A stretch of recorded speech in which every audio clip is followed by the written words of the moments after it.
sommes réunis ce soir dans le cadre de la commémoration du 25e anniversaire de la disparition d'Amadou Hampâté-Bâ.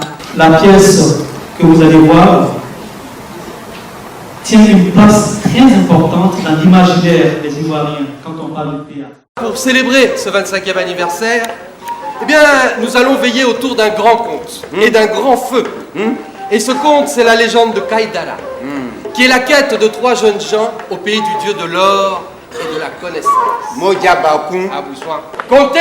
À compter. Es-tu véridique? Nous allons le savoir. Modja. À vous soin. Un peu d'adoué, un peu d'asson, un peu d'attente.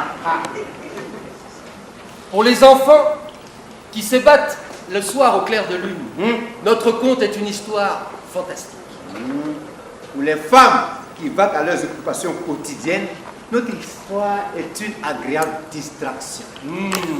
Mais pour les hommes avertis, notre conte est une véritable révélation.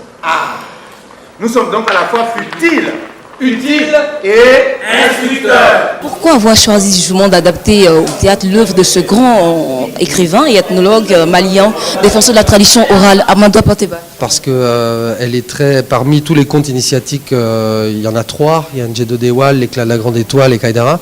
Et Kaïdara nous semblait celui qui était le plus accessible quelque part, et qui avait le plus d'images et qui nous a le plus inspiré avec Claude Nyakouri, avec qui on a décidé de l'adapter. Et à son âme, il n'est plus là aujourd'hui, mais c'est quand même sa mise en scène qui est là. Enfin, on l'a faite ensemble, donc on a repris cette mise en scène aujourd'hui. Bon, j'étais avec Abou, le directeur de l'Institut français, et il me disait, une salle comme ça de théâtre, c'est comme un renouveau, quoi, parce qu'il n'avait pas vu ça depuis fort longtemps. Donc on est très très touchés, émus que les gens nous aient suivis dans ce retour. Et je pense que le théâtre, voilà, comme quoi, c'est pas fini. Si on fait des bonnes propositions de théâtre, les gens viendront, mais il faut qu'ils se réhabituent effectivement. Et une fois là, ils allument un grand feu. Ils y jettent leur gibier. Ils attendent jusqu'à ce que le feu l'ait complètement réduit en cendres. C'est vraiment une sorte de résurrection, ouais, on peut le dire. Parce que la crise aidant, il y avait eu beaucoup de choses. Le théâtre aussi avait disparu entre-temps. Il a fait place à l'humour et à la musique. Maintenant, c'est un pari qu'on a voulu réussir aujourd'hui en essayant de remplir une salle de théâtre. Donc c'est une résurrection du théâtre en même temps et en même temps de Imako qui va renaître peut-être de ses cendres. Vraiment, je voudrais bien que le théâtre revienne. Parce que le théâtre, il est sensibilisateur. Il est sensibilisateur. Et c'est le théâtre qui forme la société. C'est le théâtre qui informe, qui forme et qui sensibilise la société.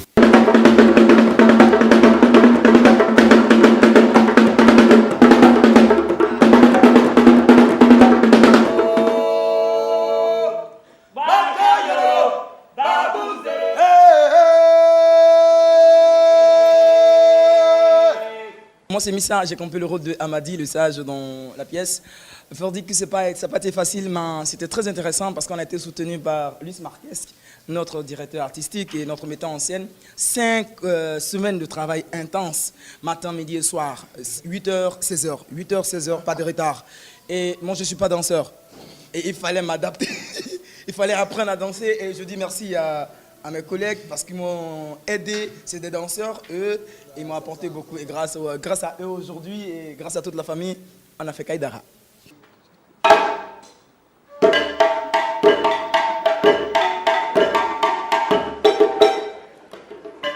va observer. As-tu une qualité? Mais ça va se taire. Présente la calamité. Un spectacle vraiment plein d'enseignements.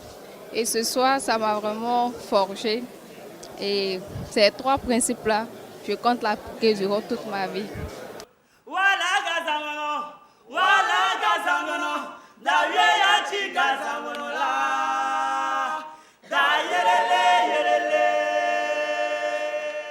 Je jouais le rôle d'Embourou. Voilà. Il faut dire que d'abord, pour entrer dans ce rôle, il a fallu tout un travail. de la base jusqu'à la finition. Le tout, c'était de rester concentré, de s'approprier d'abord le personnage. Et au fur et à mesure qu'on avançait, il y avait des techniques qui nous permettaient bien sûr de pouvoir accéder à cela. Et quand on a compris un peu la chose, ça a été comme un déclic. Tout est parti en même temps. Mais au début, c'était pas facile, il faut le dire, sérieux. C'est d'appeler Jules. Ce que j'ai retenu de ce spectacle, c'est qu'on ne fait pas un spectacle pour le faire. Là, ils nous ont démonté et ils nous ont remonté. Oui, on disait des textes. On ne comptait pas. On nous l'a dit maintes fois.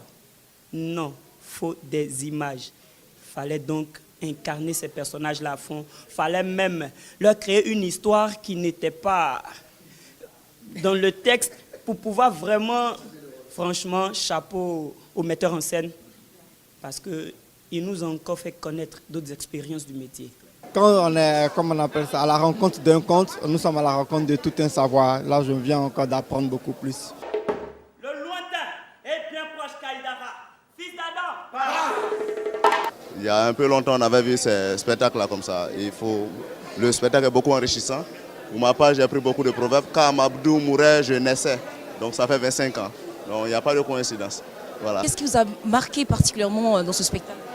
Bon, il faut dire que voir un Européen s'exprimer dans le jargon ivoirien, c'était vraiment intéressant. C'était vraiment intéressant. Et puis, il y avait des parties quand même comiques qui étaient vraiment, vraiment bien.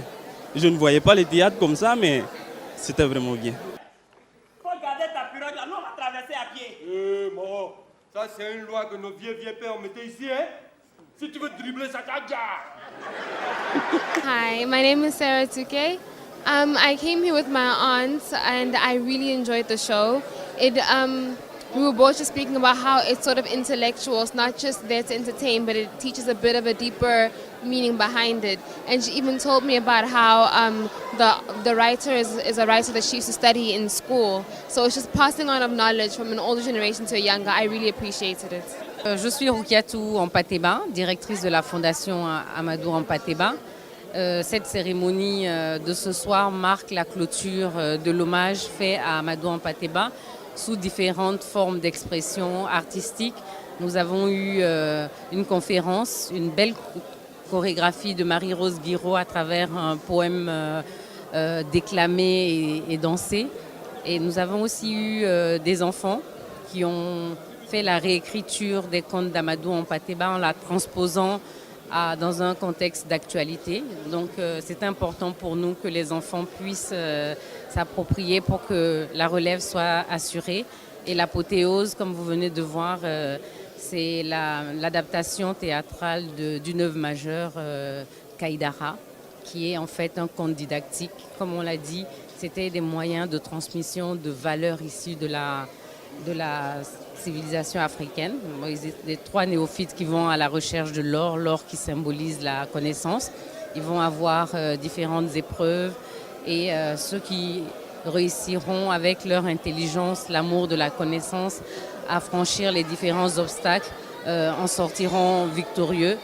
Donc c'est toute la problématique de la gestion du pouvoir avec beaucoup de sagesse, de l'amour de l'autre pour pouvoir se réaliser pleinement.